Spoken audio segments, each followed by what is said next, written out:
ഇന്ന് സമ്മേളനം തുടങ്ങിയത് സ്ത്രീകൾക്കും കുട്ടികൾക്കുമെതിരായ അതിക്രമങ്ങൾക്കെതിരായി പൊതുസമൂഹം അണിനിരക്കണമെന്ന ആഹ്വാനത്തോടു കൂടിയാണ്. അതോടൊപ്പം തന്നെ ഇത്തരത്തിലുള്ള സ്ത്രീകൾക്കും കുട്ടികൾക്കുമെതിരായിട്ടുള്ള അതിക്രമങ്ങൾ ജനകീയമായ കൂട്ടായ്മയിലൂടെ കൂടി പ്രതിരോധിക്കാനാവണമെന്ന കാര്യം ആഹ്വാനം ചെയ്യുന്ന സഖാവ് CS സുജാത അവതരിപ്പിച്ച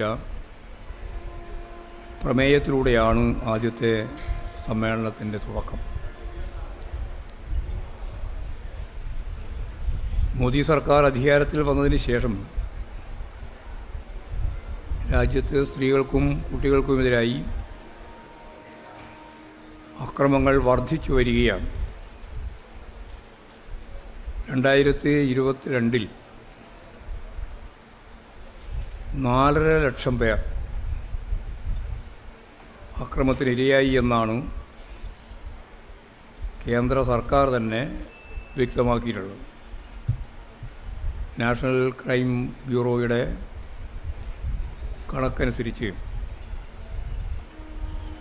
പ്രതിദിനം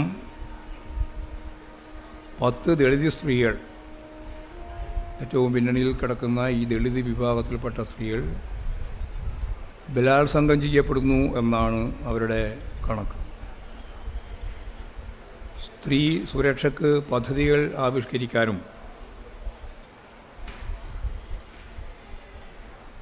ബഡ്ജറ്റിൻ്റെ ഭാഗമായിട്ടുള്ള സാമ്പത്തിക പിന്തുണ നൽകുന്നതിനും മോഡി സർക്കാർ തയ്യാറാവുന്നില്ല എന്നുള്ളതാണ് വിമർശനപരമായിട്ട് ഉന്നയിച്ചത്. ഇതോടൊപ്പം തന്നെ അതിൽ നിന്ന് വ്യത്യസ്തമായ ഒരു ചിത്രം കേരളത്തെ സംബന്ധിച്ച് നമുക്ക് വ്യക്തതയുള്ളതാണ്. സ്ത്രീ സുരക്ഷയ്ക്ക് അതീവ പ്രാധാന്യം നൽകുന്ന സമീപനമാണ് സ്ത്രീ സൗഹൃദമായ പദ്ധതികൾ ആവിഷ്കരിച്ചുകൊണ്ട് കേരള ഗവൺമെൻറ് മുന്നോട്ടേക്ക് പോകുന്നു.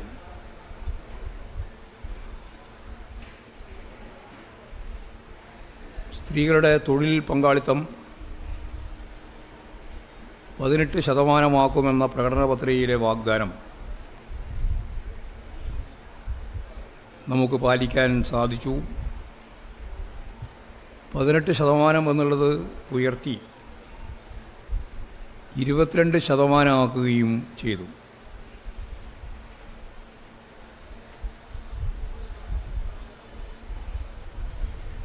സ്ത്രീകൾക്കായി പ്രത്യേക വകുപ്പും ഡയറക്ടറേറ്റും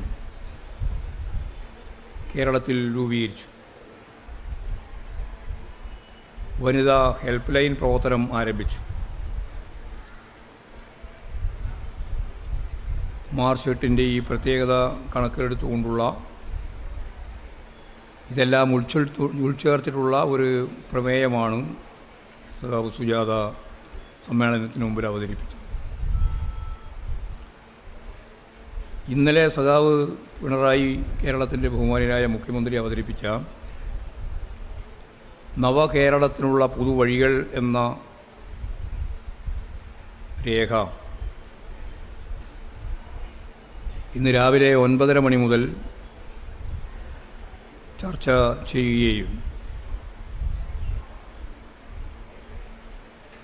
ഇനി 1 മണിക്കൂർ കൂടി ചർച്ച ബാക്കി നിൽക്കുകയാണ്. മൊത്തം 27 സഖാക്കളാണ് 5 മണിക്ക് പൂർത്തിയാവുന്ന ചർച്ചയിൽ പങ്കെടുക്കുന്നത്. 20 സഖാക്കൾ ഇപ്പോൾ ചർച്ചയിൽ പങ്കെടുത്തു കഴിഞ്ഞു. രേഖയ്ക്ക് വൻ സ്വീകാര്യതയാണ് സമ്മേളനത്തിൻ്റെ ഭാഗമായിട്ടുള്ള പ്രതിനിധി സംഘങ്ങളിൽ നിന്ന് ഉണ്ടായത്. കേന്ദ്രം കേരളത്തെ ക്രൂരമായി അവഗണിക്കുമ്പോൾ നവകേരള നിർമ്മാണത്തിന് പുതുവഴികൾ കണ്ടെത്താനുള്ള പ്രഖ്യാപനമായാണ് സഖാക്കൾ ഈ രേഖയെ കണ്ടത്. കഴിഞ്ഞ സമ്മേളനം മുന്നോട്ടേക്ക് വെച്ച നവകേരള നിർമ്മാണം എന്ന ലക്ഷ്യം ഭൂരിപക്ഷവും നേടാൻ നമുക്കിതിനകം കഴിഞ്ഞതിനാൽ പുതുവഴികളും നടപ്പിലാക്കാൻ സാധിക്കും എന്ന ആത്മവിശ്വാസമാണ് സഖാക്കൾ പ്രകടിപ്പിച്ചിട്ടുള്ളത്.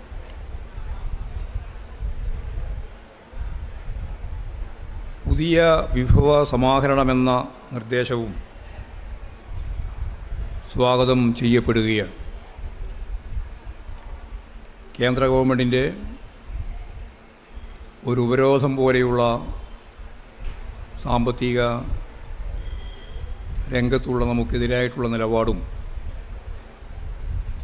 കടം വാങ്ങുന്ന പട്ടികയിലേക്ക് കിഫ്ബിയെയും പെൻഷൻ ഫണ്ടിനെയുമെല്ലാം മാറ്റുന്നതിലൂടെ കേരളത്തെ വരിഞ്ഞു മുറുക്കി ഒരു തരത്തിലുള്ള ക്രിയാത്മകമായ നിലപാടുകളും സ്വീകരിച്ച് മുന്നോട്ടേക്ക് പോകാൻ കഴിയാത്ത തരത്തിൽ കേരളത്തിൻ്റെ വികസനം മുരടിപ്പിക്കുക എന്നുള്ളതാണ് കേന്ദ്ര ഗവൺമെൻറ്റിൻ്റെ നിലപാട്. ഈ രേഖ വലിയ തോതിൽ ജനങ്ങൾക്കിടയിൽ പ്രചരിപ്പിക്കുന്നതിന് സർക്കാരും പാർട്ടിയും കേരളത്തെ സ്നേഹിക്കുന്ന മുഴുവൻ മനുഷ്യരും തയ്യാറാവണമെന്ന നിർദ്ദേശം ഉയർന്നു വന്നിട്ടുണ്ട്. രേഖ സമഗ്രമാക്കുന്നതിനു വേണ്ടിയുള്ള നിർദ്ദേശങ്ങളും രേഖയോടൊപ്പം ചേർക്കേണ്ടുന്ന നിരവധിയായ കാര്യങ്ങൾ ഇതിൻ്റോടൊപ്പം പ്രതിനിധികൾ ഉയർത്തിയിട്ടുണ്ട്. ഡിജിറ്റൽ സാങ്കേതികവിദ്യ ഇതിനായി ഉപയോഗിക്കണമെന്നാണ് ഉയർന്നു വന്ന ഒരു നിർദ്ദേശം. നവകേരള നിർമ്മാണം സാമൂഹ്യനീതിയിൽ അധിഷ്ഠിതമായിരിക്കണമെന്ന കാര്യം സഖാക്കൾ ചൂണ്ടിക്കാണിച്ചു. കാർഷിക മേഖലയിലും ടൂറിസം ഉൾപ്പെടെയുള്ള മേഖലകളിലും കൂടുതൽ ഊന്നൽ വേണമെന്ന നിർദ്ദേശവും ഉയർന്നു വന്നിട്ടുണ്ട്. കാർഷിക മേഖലയിൽ നിലവിലുള്ള തൊഴിലുകളെ സംരക്ഷിച്ചുകൊണ്ട് അതുപോലെ തന്നെ യന്ത്രവൽക്കരണം ഉൾപ്പെടെ നടപ്പിലാക്കി കൃഷി ആദായകരമായ നിലയിൽ കൈകാര്യം ചെയ്യപ്പെടണമെന്നും ആധുനികതയുടെ അടിസ്ഥാനത്തിൽ പുതിയ തലമുറയെ കൂടി ആകർഷിക്കാൻ സാധിക്കുന്ന തരത്തിൽ കാർഷിക മേഖല ശക്തിപ്പെടുത്തണമെന്നും സഖാക്കൾ നിർദ്ദേശമായി മുമ്പോട്ടേക്ക് വെച്ചു. സുഗന്ധദ്രവ്യങ്ങളുടെ ഉൾപ്പെടെയുള്ള മൂല്യവർദ്ധിത ഉൽപ്പന്നങ്ങൾ തയ്യാറാക്കുന്ന സമീപനം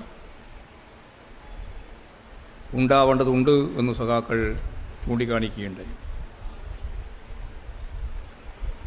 വന്യജീവി ആക്രമണത്തിൻ്റെ പ്രശ്നം അത് പ്രതിരോധിക്കുന്നതിന് വേണ്ടിയുള്ള വളരെ ശ്രദ്ധേയമായ ഇടപെടൽ വളരെ പ്രധാനപ്പെട്ട നിർദ്ദേശമായി സഖാക്കൾ മുന്നോട്ടേക്ക് വെച്ചു. മനുഷ്യ ജീവൻ്റേത് എന്ന പോലെ തന്നെ കർഷക വികസനത്തിനും ഇത് അതിപ്രധാനമാണ് എന്ന കാര്യവും ചൂണ്ടിക്കാണിച്ചു. ഡാമുകളിൽ നിന്നും മറ്റും മണൽ വാരൽ ഫലപ്രദമായി നടപ്പിലാക്കിയാൽ വലിയ രീതിയിലുള്ള വിഭവ സമാഹരണത്തിന് അതിടയാക്കും എന്ന കാര്യവും ചൂണ്ടിക്കാണിച്ചിട്ടുണ്ട്.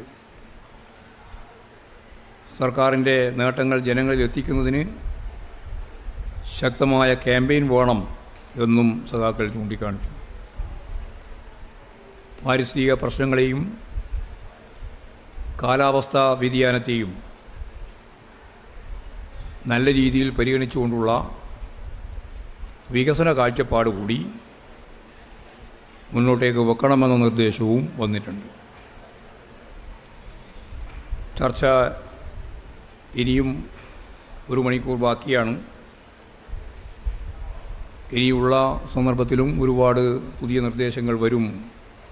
അതെല്ലാം ചേർത്തുകൊണ്ട് നവകേരള എങ്ങനെ പുതിയ വഴികളിലൂടെ മുന്നോട്ടേക്ക് നയിക്കുമെന്നുള്ള കാര്യം ഞാൻ ഇന്നലെ പറഞ്ഞതുപോലെ നാളത്തോടുകൂടി ഫൈനലൈസ് ചെയ്ത് എല്ലാ നിർദ്ദേശങ്ങളും ഉൾപ്പെടെ ജനങ്ങളുടെ മുമ്പിൽ, കേരളത്തിൻ്റെ മുമ്പിൽ അവതരിപ്പിക്കാൻ കഴിയുമെന്ന് തന്നെയാണ് പ്രതീക്ഷിക്കുന്നത്. ആദ്യം പറഞ്ഞ സ്ത്രീകൾക്ക് സുരക്ഷ നൽകണം എന്ന പ്രമേയത്തിന് പുറമെ ചില പ്രധാനപ്പെട്ട പ്രമേയങ്ങളും അവതരിപ്പിക്കുകയുണ്ടായി. ഞാൻ നേരത്തെ ഇവിടെ ചർച്ചയുടെ ഭാഗമായിട്ട് പറഞ്ഞതുപോലുള്ള മനുഷ്യ ജീവനുകൾ സംരക്ഷിക്കും വിധം കേന്ദ്ര വനം വന്യജീവി സംരക്ഷണ നിയമത്തിൽ ഭേദഗതി വരുത്തണമെന്ന പ്രമേയം സഖാവ് CB വർഗീസ് അവതരിപ്പിച്ചു. അതേപോലെ മയക്കുമരുന്നിനെതിരെ ഏകോപിതമായ പ്രതിരോധം ഉയർത്തണമെന്നാവശ്യപ്പെടുന്ന പ്രമേയം സഖാവ് S. സതീഷ് അവതരിപ്പിക്കുകയുണ്ടായി. റബ്ബർ കൃഷിക്കാരുടെ പ്രശ്നങ്ങൾ പരിഹരിക്കണമെന്നാവശ്യപ്പെടുന്ന പ്രമേയം സഖാവ് ഓമലൂർ ശങ്കരൻ അവതരിപ്പിച്ചു. കേരളത്തിലെ റെയിൽവേ വികസനത്തിനുള്ള കേന്ദ്ര അവഗണന അവസാനിപ്പിക്കണമെന്ന് പ്രമേയം സഖാവ് സതീദേവി അവതരിപ്പിക്കുകയുണ്ടായി. കണ്ണൂർ അന്താരാഷ്ട്ര വിമാനത്താവളത്തിന് പോയിൻ്റ് ഓഫ് കോൾ പദവി അനുവദിക്കണമെന്ന പ്രമേയവും സഖാവ് M. പ്രകാശം മാസ്റ്റർ അവതരിപ്പിച്ചു. ആരോഗ്യമേഖലയിലെ കേന്ദ്ര അവഗണന അവസാനിപ്പിക്കണമെന്ന ആവശ്യം സഖാവ് KK ശൈലജ ടീച്ചർ പ്രമേയത്തിലൂടെ ഉന്നയിച്ചു. പരമ്പരാഗത വ്യവസായ മേഖലയെ സംരക്ഷിക്കണമെന്ന പ്രമേയം സഖാവ് ചന്ദ്രബാബു അവതരിപ്പിച്ചു. മത്സ്യമേഖലയെ തകർക്കുന്ന കേന്ദ്ര സർക്കാർ നയത്തിന് എതിരായി നയം തിരുത്തണമെന്നാവശ്യപ്പെടുന്ന പ്രമേയം സഖാവ് സജി ചെറിയാൻ അവതരിപ്പിക്കുകയുണ്ടായി. മാഹിക്ക് വികസന പാക്കേജ് അനുവദിക്കണമെന്ന പ്രമേയം സഖാവ് M. പ്രകാശം മാസ്റ്റർ അവതരിപ്പിച്ചു. പട്ടികജാതി പട്ടികവർഗ വിഭാഗങ്ങൾക്കെതിരായ കേന്ദ്ര സർക്കാരിൻ്റെ കടന്നാക്രമണങ്ങൾക്കെതിരെ അണിചേരുക എന്ന പ്രമേയം സഖാവ് രാധാകൃഷ്ണൻ MP അവതരിപ്പിക്കുകയുണ്ടായി. ഇത്രയും പ്രമേയങ്ങൾ ഇന്നത്തെ സമ്മേളനത്തിൻ്റെ ഭാഗമായിട്ട് അവതരിപ്പിച്ചു. ഇന്നലെ ഒന്നും കൂടി പറഞ്ഞിട്ട് തുടങ്ങാം. ഇന്നലെ ഞാൻ ഇവിടെ പത്രസമ്മേളനം വേഗം തിടുക്കത്തിൽ അവസാനിപ്പിച്ച് പോയതിനെ രാത്രി ഞാൻ നോക്കുമ്പോൾ ഒരു വാർത്താ ചാനൽ കഥയുണ്ടാക്കുക. സാധാരണ ഗോവിന്ദ മാഷ് ഇങ്ങനെയല്ലായിരുന്നു, കാര്യങ്ങളൊക്കെ പറഞ്ഞ് പോകുന്ന നിലപാടാണ് സ്വീകരിച്ചിരുന്നത്. പക്ഷേ ഇന്നലെ ആ കാര്യം പറഞ്ഞതിന് ശേഷം ചോദ്യങ്ങൾക്കൊന്നും അധികം നിൽക്കാതെ പെട്ടെന്ന് തന്നെ പോയി. അപ്പോൾ തന്നെ ഞാൻ പറഞ്ഞതാണ്, അരമണിക്കൂർ ഗ്യാപ്പിലാണ് ഇന്നലത്തെ പത്രസമ്മേളനം നടത്താൻ തീരുമാനിച്ചത്. കാരണം പ്രതിനിധി സമ്മേളനത്തിൻ്റെ തുടർച്ചയിൽ നമുക്ക് ആകെ ചായക്ക് പിരിയുന്ന അരമണിക്കൂറിൻ്റെ ദൈർഘ്യം മാത്രമേ ഉണ്ടായിരുന്നുള്ളൂ. അതുകൊണ്ടത് ആ സമയം കൊണ്ട് അവസാനിപ്പിക്കുന്നതിന് വേണ്ടിയിട്ടാണ് പറയാനുള്ള കാര്യങ്ങളെല്ലാം പറഞ്ഞ് അത്യാവശ്യം ചില ചോദ്യങ്ങളൊക്കെ ചോദിച്ച് ആ ചോദ്യത്തിന് മറുപടിയും പറഞ്ഞ് ഞാൻ പോയത്. അതിനിങ്ങനെ ഒരു വക്രീകരിച്ച് വാർത്തയുണ്ടാക്കുക എന്നത് എങ്ങനെയാണ് നെഗറ്റീവ് ഉണ്ടാക്കുക എന്ന നിങ്ങളുടെ ഗവേഷണപരമായ പ്രവർത്തനത്തെ ഞാൻ അംഗീകരിച്ചു. ഞാൻ ചോദിക്കാം, ഇന്ന് ഞാൻ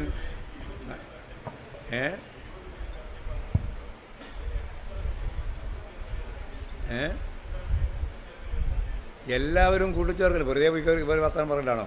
എല്ലാവരുടെയും കൂട്ടിച്ചേർക്കലാണ്.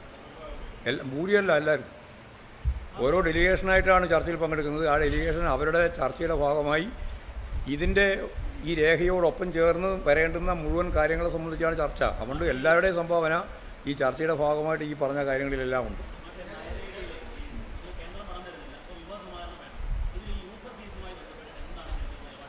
ഇപ്പോഴൊന്നും തീരുമാനിച്ചിട്ടില്ല. അതായത് നമുക്ക് ആവശ്യമുള്ള വിഭവം സമാഹരിക്കണം എന്ന കാര്യം പൊതുവായിട്ട് അംഗീകരിക്കുകയാണ്. പിന്നെ എന്തൊക്കെ ഏതൊക്കെ മേഖലയിൽ എങ്ങനെയൊക്കെ എന്നുള്ളതെല്ലാം വിശദാംശങ്ങളായിട്ട് അതിൻ്റെ പ്രായോഗിക തലത്തിൽ വരുമ്പോഴേ പറയാൻ സാധിക്കുള്ളൂ. ഇപ്പോൾ ഒരു നിലപാട് നയം അംഗീകരിക്കുന്നു എന്ന് മാത്രമേ. അതൊക്കെ പിന്നീട് ആലോചിക്കും എങ്ങനെയൊക്കെയാണ് വേണ്ടി വരും എന്ന് പറഞ്ഞിട്ട് പിന്നെ പരിശോധിക്കുന്നുള്ളതല്ല ഞാൻ പറഞ്ഞത്. നിങ്ങൾക്ക് അങ്ങനെ ഒരു വാർത്ത ഉണ്ടാക്കാനാണ് ശ്രമം. ഞാൻ പറഞ്ഞത് പൊതുവായൊരു നിലപാട് പാർട്ടിക്കുള്ളത്, നമ്മൾ ഈ വിഭവം സമാഹരിക്കുമ്പോൾ കേന്ദ്ര ഗവൺമെൻറ് നമുക്ക് പണം തരാതിരിക്കുന്നു. നമുക്കാണെങ്കിൽ കേരളത്തിന് വിഭവം ലഭിക്കാനുള്ള നിരവധി സാധ്യത ലോകത്തുണ്ട്, ഈ കേരളത്തിലുണ്ട്, ഇന്ത്യയിലുണ്ട്.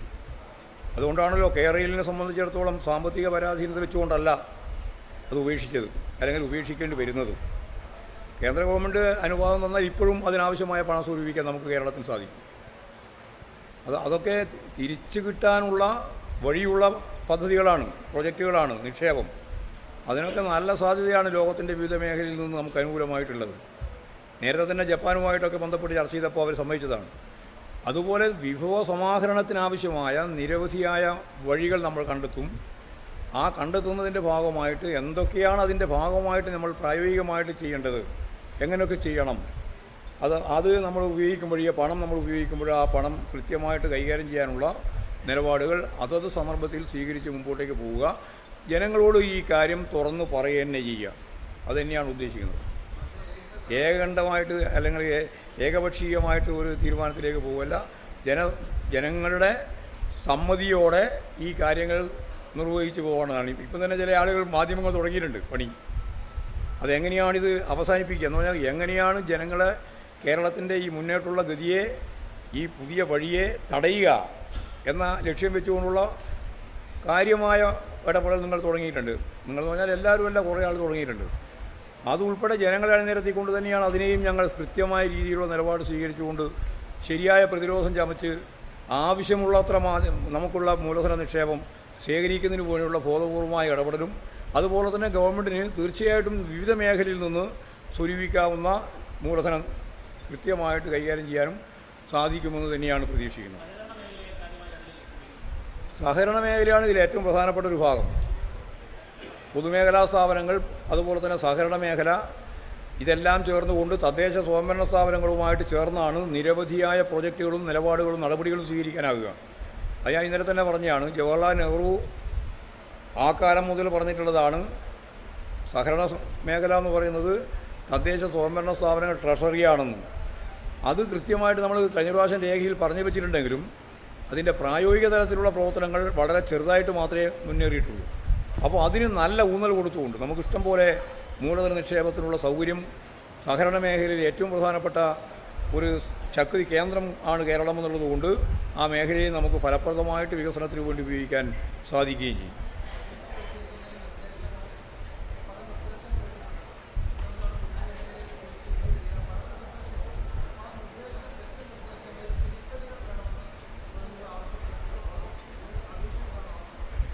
നിർദ്ദേശങ്ങളെ സംബന്ധിച്ചെല്ലാം ഓരോന്നും നമ്മുടെ സഖാക്കൾ കാണുന്നത് ജനവിരുദ്ധമാവാതിരിക്കുകയും, അതാണ് ഇതിൻ്റെ ഏറ്റവും പ്രധാനപ്പെട്ട അടിസ്ഥാനം.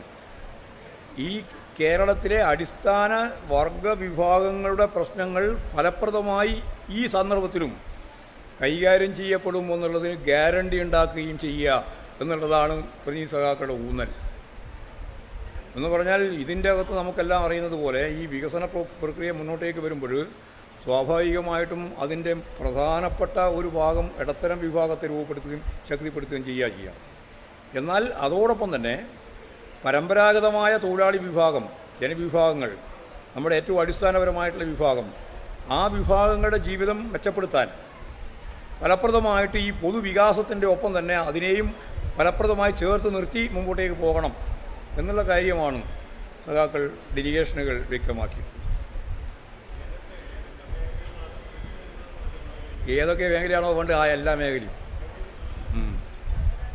അത് സർവ്വതല സ്പർശിയായ മേഖലയാണ് ഉദ്ദേശിക്കുന്നത്. അത് ഏതെങ്കിലും പ്രത്യേക നിങ്ങൾക്ക് പല നിർദ്ദേശങ്ങളുണ്ടെങ്കിൽ അത് നമ്മൾ സ്വീകരിക്കും. ജനവിരുദ്ധമാവില്ല. ജനവിരുദ്ധമാവുന്ന ഒരു സമീപനവും ഞങ്ങൾ സ്വീകരിക്കില്ല. അല്ല, നിങ്ങൾക്കുള്ളതാണ് ഞാൻ പറഞ്ഞത്.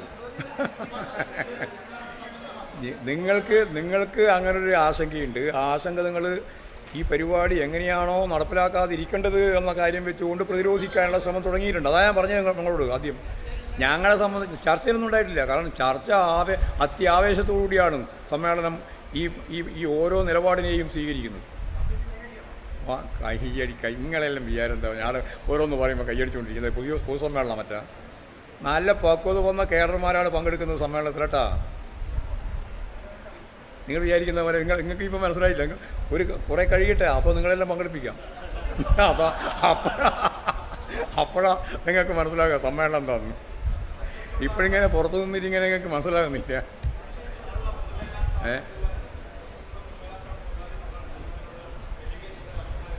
അല്ല, പൊതുവായിട്ടുള്ള കാര്യം ഒരു പൊതുമേഖലാ സ്ഥാപനങ്ങളും ഏതെങ്കിലും അർത്ഥത്തിൽ PPP ആക്കുക എന്നുള്ളതല്ലല്ലോ ഉദ്ദേശിക്കുന്നത്.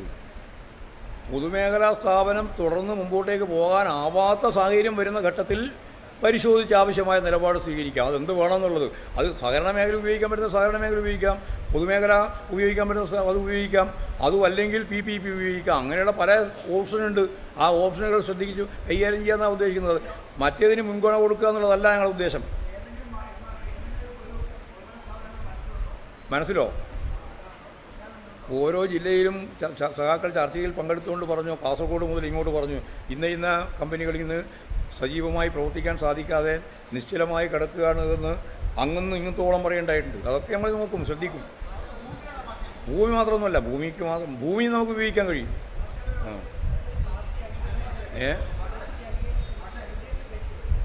ഇത് അത് ഗവൺമെൻറ് ചെയ്ത് നടപ്പിലാക്കാൻ പോകുന്ന സന്ദർഭത്തിലല്ലേ നയം ഒരു പ്രാവർത്തികമാക്കുന്ന ഘട്ടം വരുമ്പോഴും സ്വാഭാവികമായിട്ടും LDF ഉൾപ്പെടെ എല്ലാം ചർച്ച ചെയ്തിട്ടല്ലേ കേരളത്തിൽ നടപ്പിലാക്കുക.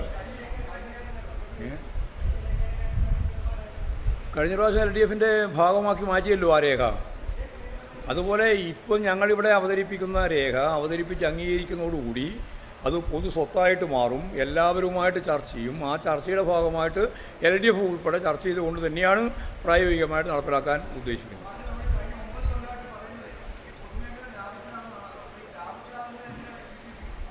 അല്ല, ലാഭത്തിലെടുക്കുന്ന ഒരു PPP ഇല്ല. പറഞ്ഞ അത്രയുണ്ട്, കൂട്ടിപ്പോയ സൈസ് എത്രയുണ്ട്, അത്രയേ ഉള്ളൂ. ലാഭത്തിൽ പോകുന്നതോ, അതായത് പൊതുമേഖല വിൽക്കാൻ ഉദ്ദേശിക്കുന്നില്ല. ഇന്ത്യയിലെ ക്രോണി ക്യാപിറ്റലിസം എന്നൊരു പദം കേട്ടിട്ടുണ്ടോ? ഞാൻ തന്നെ ഒരു പത്രസമ്മേളനത്തിൽ തിരുവനന്തപുരത്ത് പറഞ്ഞതാണ്. കേട്ടിട്ടുണ്ടോ അങ്ങനെ ഒരു പദം? ഉണ്ടോ? എന്താ പറയാതെ? ക്രോണി ക്യാപിറ്റലിസം എന്ന ഒരു പദം കേട്ടിട്ടുണ്ടോയെന്ന്? ചങ്ങാത്ത മുതലാളിത്തം.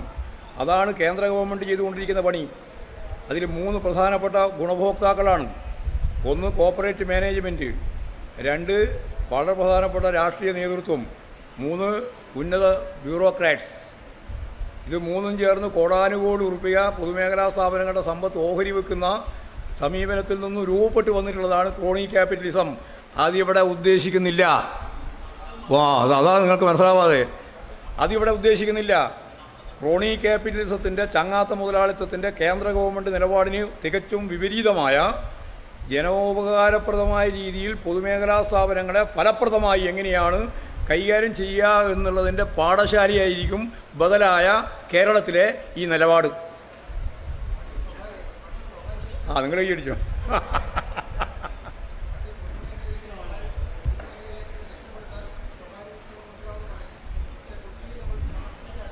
ഇത്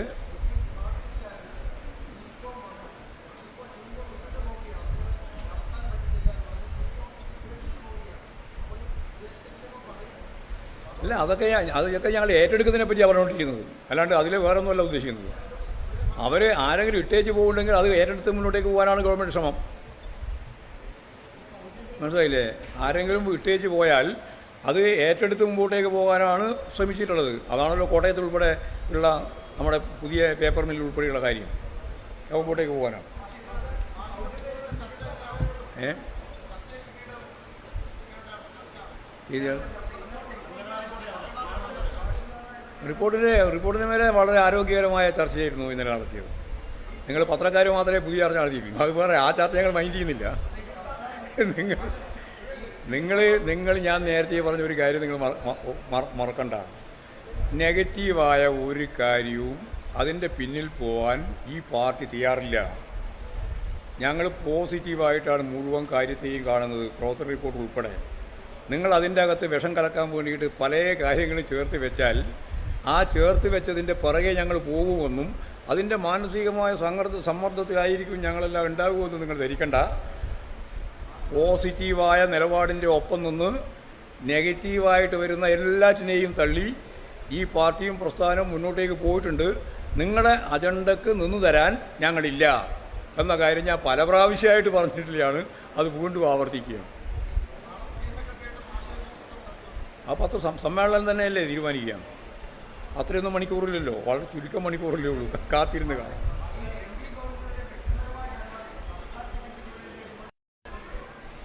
സംസ്ഥാന ഇല്ല, വ്യക്തിപരമായ ഒരു പരാമർശം പോലും ഉണ്ടായില്ല. അത് സ്വാഭാവികമായിട്ട് സംസ്ഥാന സെൻറ്റർ, സംസ്ഥാന സെക്രട്ടറി, സംസ്ഥാന സെക്രട്ടേറിയറ്റ്, സംസ്ഥാന കമ്മിറ്റി മെമ്പർ ഉൾപ്പെടെയുള്ള എല്ലാം ചർച്ച ചെയ്യുന്നില്ല. പിന്നെ എന്ത് സമ്മേളനം? പിന്നെ അത് ഞാൻ നേരത്തെ പറഞ്ഞിരുന്നു. അതൊക്കെ എല്ലാ കാലത്തും ഉള്ളത് തന്നെയാണ്, ഇനിയും അതിന് ഉണ്ടാവും. അതുകൊണ്ട് പദവിയോ പ്രശ്നമൊന്നുമല്ല കാര്യം. പാർട്ടി സംഘടനക്കകത്ത് ഉടനീളം നല്ല രീതിയിലുള്ള ആരോഗ്യകരമായ ചർച്ച നടന്നിട്ടുണ്ട്. ആ ചർച്ചയെ പ്രോത്സാഹിപ്പിക്കുകയാണ് ചെയ്യുക. അതെല്ലാം കഴിഞ്ഞ് ഇന്ന് വൈകുന്നേരം മറുപടി പറയുമ്പോഴാണ് അതെല്ലാം വ്യക്തത വരിക. ആ വ്യക്തതയോടുകൂടി നാളെ പിണറായിയുടെ കൂടി മറുപടിക്ക് ശേഷം അംഗീകരിച്ച് കൃത്യമായിട്ട് സമ്മേളനം പ്രോസസ് റിപ്പോർട്ട് അംഗീകരിക്കും. തുടർന്ന് അത് നിങ്ങൾ പറഞ്ഞ പോലെ തന്നെയാണ്. ഒരു അസന്നിഗ്ധയിൽ അവിടെ നിന്നോട്ടെ. ചില പത്രം എഴുതിയല്ലോ, അത് അങ്ങനെ അത് ഒരനിശ്ചിതത്വമില്ല. അനിശ്ചിതത്വമില്ലെന്ന് ഞാൻ ഓർക്കുക. അത് നെഗറ്റീവാണല്ലോ. അതാ ഞാൻ പറഞ്ഞ ഒരു അനിശ്ചിതത്വമില്ല.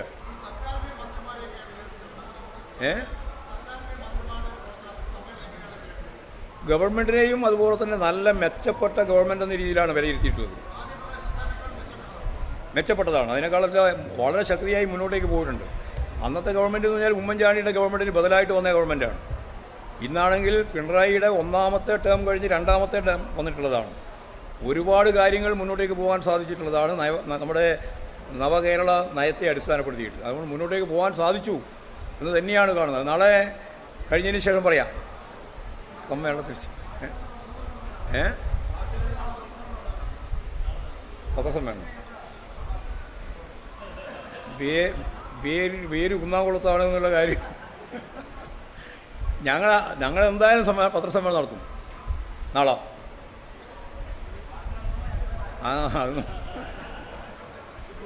അപ്പോൾ അവസാനിപ്പിക്കാം അല്ലേ?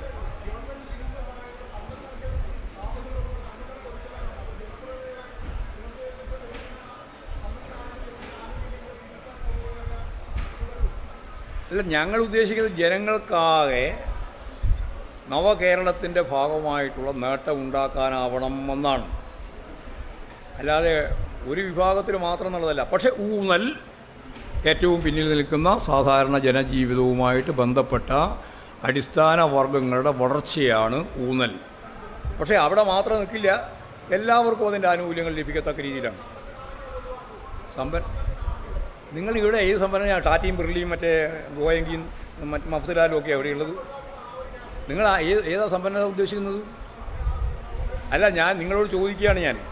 നിങ്ങൾ വിചാരിക്കുന്ന സമ്പന്നതയുടെ ഏത് വിഭാഗമാണ്? ഞങ്ങൾ ഇന്ത്യയിൽ പ്രത്യേകിച്ച് കേരളത്തിൽ അങ്ങനെ പറയാം. അത് വലിയ സമ്പന്നന്മാരൊന്നുമല്ലല്ലോ. ഈ കേരളം തന്നെ ഒരു ഇടത്തരക്കാരുടെ രാജ്യമായിട്ട് മാറുകയാണ്, ഡെവലപ്പ് ചെയ്ത് വരികയാണ്. സ്വാഭാവികമായിട്ട് അവരെ എല്ലാം ചേർത്ത് നിർത്തിക്കൊണ്ടുള്ള ഒരു ഗവൺമെൻറ് നിലപാടാണ് ഞങ്ങൾ സ്വീകരിക്കുക. മുകേഷ് കണ്ടിരുന്നല്ലോ, നിങ്ങൾ കണ്ടില്ലേ? കണ്ടു. ഞാൻ അതിനെ കണ്ടു എന്ന് പറഞ്ഞു. ഞാൻ കണ്ടു.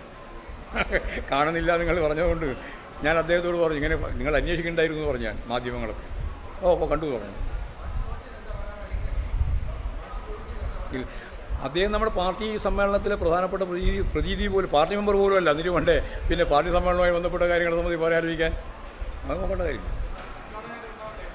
സംഘടനയായിട്ടുണ്ട് അദ്ദേഹം. ശരി, അപ്പോൾ മതിയാക്കാലോ.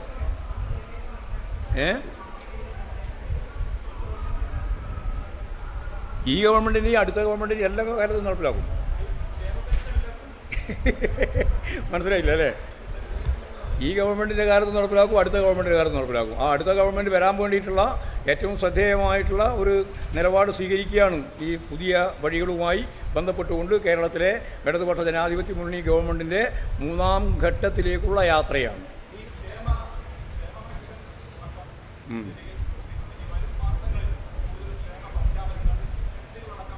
അല്ല, ഇപ്പോൾ തന്നെ നടത്തിയ പ്രഖ്യാപനങ്ങളൊക്കെ പ്രാവർത്തികമാക്കാനുള്ള പണിയാണ് ഞങ്ങൾ നടത്തുന്നത്. അതിലാണിപ്പം പറഞ്ഞിട്ടുള്ളത്. ക്ഷേമ പെൻഷൻ വർദ്ധിപ്പിക്കുന്നതിനെ സംബന്ധിച്ചും അതുപോലെ തന്നെ കുടുംബിനികൾക്ക് വീട്ടമ്മമാർക്ക് കൊടുക്കേണ്ടുന്ന പെൻഷൻ സംബന്ധിച്ചെല്ലാം കാര്യമായ ആലോചന നടത്തും എന്ന് ഈ രേഖയിൽ പറഞ്ഞു വെച്ചിട്ടുണ്ട്. ആയിട്ടില്ല, നമുക്ക് നോക്കാം, പെട്ടെന്ന് തന്നെ നടത്താം. അല്ല, അത് കഴിയട്ടെ, സമ്മേളനമൊക്കെ കഴിഞ്ഞ് നമുക്ക് നല്ലപോലെ ആലോചിച്ച് നമ്മുടെ സാമ്പത്തിക സ്ഥിതിയെല്ലാം കൂടി ശരിക്ക് റിവ്യൂ ചെയ്ത് അതിനടിസ്ഥാനപ്പെടുത്തിയിട്ട് കൊടുക്കാം. ധൃതി പിടിക്കേണ്ട കാര്യമില്ല. ഞങ്ങളിത് പറഞ്ഞിട്ടുള്ളതാണ്. ഈ ബഡ്ജറ്റ് തന്നെ അത് കൊടുക്കാൻ സാധിക്കാത്ത സ്ഥിതിയാണ് ഉണ്ടായിരുന്നത്. അതുകൊണ്ട് തീർച്ചയായിട്ടും ഞങ്ങൾ പറഞ്ഞ കാര്യമാണ്. അത് നടപ്പിലാക്കുന്നതിന് വേണ്ടി ശ്രമിക്കുമെന്ന് തന്നെയാണ്.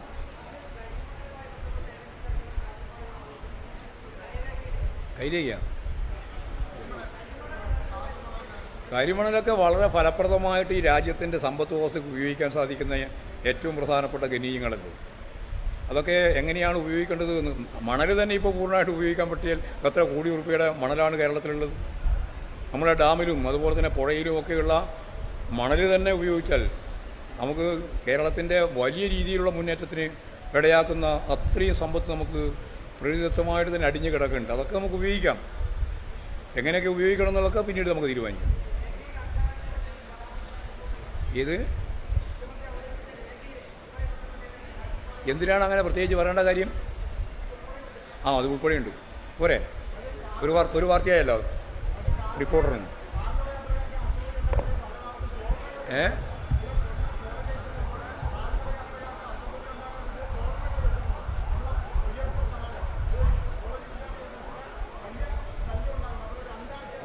അതല്ലേ വളരെ വളരെ അത് സംബന്ധിച്ചെല്ലാം മോണിറ്ററിങ് നടന്നുകൊണ്ടിരിക്കുന്നുണ്ട്.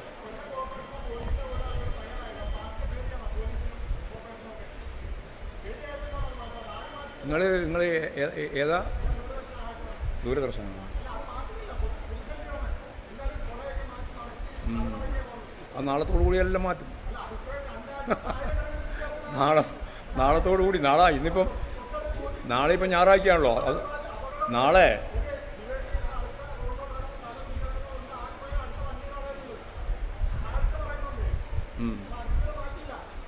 നമുക്ക് മാറ്റാം. ഒരു ചെറിയ ചടങ്ങ് കൂടെ ഉണ്ട്.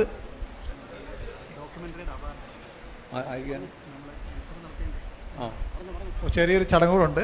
നമ്മൾ ഈ സംസ്ഥാന സമ്മേളനത്തിൻ്റെ ഭാഗമായി ഡോക്യുമെൻ്ററി, ഷോർട്ട് ഫിലിം,